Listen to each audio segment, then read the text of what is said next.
মাত্র ৬,০০০ টাকায় ব্যাংককে এরকম স্টুডিও রুম কিভাবে বুক করবেন তা আজকে এই মিনি ব্লগে আপনাদের জানাবো।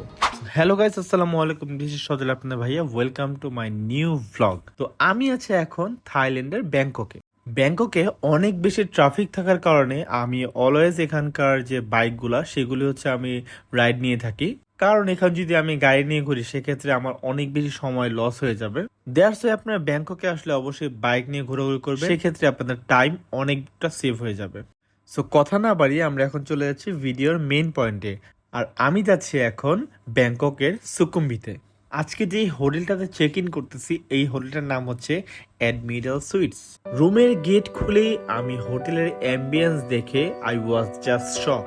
যেহেতু স্টুডিও একটা অ্যাপার্টমেন্ট আমি বুক করেছিলাম, আমি খুবই এক্সাইটেড ছিলাম এই হোটেল রুমটা নিয়ে। অনেকেরই হয়তো বা স্টুডিও রুম সম্পর্কে আইডিয়া নেই। এটা হচ্ছে একটা রুমের ভিতরে সবকিছু থাকবে, লাইক কিচেন, ডাইনিং, বেড, সবকিছু একটা রুমের মধ্যে থাকবে। যেমন এখানে হচ্ছে কিচেন এরিয়াতে কমপ্লিমেন্ট হিসেবে কফি দিয়েছে, এখানে একটা বেসিন আছে, একটা ছোট ফ্রিজ আছে, মানে যা যা দরকার এভরিথিং সবকিছু থাকবে এই রুমটাতে।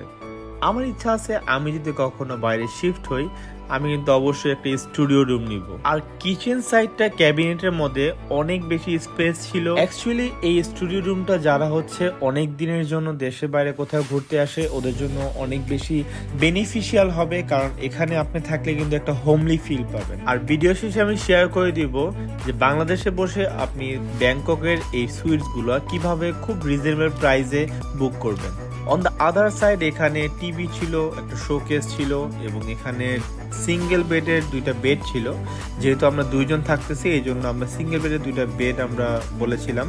আপনি চাইলে কিন্তু এই দুই বেডটাকে আপনি ডাবল বেডে করে নিতে পারেন। আর এদিকে ছিল হচ্ছে একটা কাবার্ড আর লাগেজ রাখার জন্য স্পেস ছিল। আর এখানে কিন্তু একটা ড্রেসিং টেবিলের মতো একটা মিররও ছিল। একটা রুমের ভিতরে এত কিছু, how is it possible man? এই দিকে কাবার্ডও ছিল যেখানে যথেষ্ট পরিমাণ জামা কাপড় রাখা যাবে। আমার কাছেও কিন্তু ফর দ্য ফার্স্ট টাইম একটা নিউ এক্সপেরিয়েন্স স্টুডিও অ্যাপার্টমেন্টে থাকার। আর এদিকে দেখতে পেলাম ওয়াও, এত সুন্দর একটা ভিউ যে এখানে একটা বারান্দা আছে। তো আসেন দেখি বারান্দা দিয়ে কি দেখা যাচ্ছে। বাইরের ভিউটা জাস্ট আমার কাছে অসাম লাগতেছিল। এখান থেকে ব্যাংকক সিটি ফুল ভাইবটা আপনি পাবেন, কারণ এখানে আশেপাশে যতগুলো বিল্ডিং এবং রাস্তা সবকিছু এই বারান্দা থেকে দেখা যাবে। আর কিছুক্ষণ আগে বৃষ্টি হয়েছে তাই রাস্তাগুলো ভেজা আছে, দেখতে খুবই ভালো লাগতেছে। আর ওয়েদারটা জাস্ট অসাম ছিল। এই রুমের সাথে পেয়ে যাবেন আপনারা বাফে ব্রেকফাস্ট। সো ওয়েট গাইজ, সবকিছুই দেখা হলো কিন্তু ওয়াশরুম কিন্তু চেক করা হয়নি, কারণ আমার কাছে ওয়াশরুমটা হচ্ছে মেইন। ওয়াশরুম ক্লিন থাকলে সবকিছুই নিট অ্যান্ড ক্লিন থাকে। এখানে ওয়াশরুমটাও মোটামুটি আমার কাছে ক্লিন লেগেছে। এখানে সোপ, শাওয়ার জেল সবকিছু দেওয়া ছিল। আমাদের দুজনের জন্য দুই জোড়া স্যান্ডেল ছিল। সোপগুলো বাসায় নিয়ে আসতে পারলেও এই জুতো জোড়া আমাদের আনতে দেয়নি। আমাদের বলেছে এটা নাকি হোটেল প্রপার্টি। এই হোটেলের জিনিসগুলা বাসায় নিয়ে আসতে কি শুধু আমারই ভালো লাগে নাকি আপনাদেরও ভালো লাগে? অবশ্যই কমেন্ট করে জানাবেন। তারপর এখানে রুফটপে দেখলাম একটা সুইমিং পুল।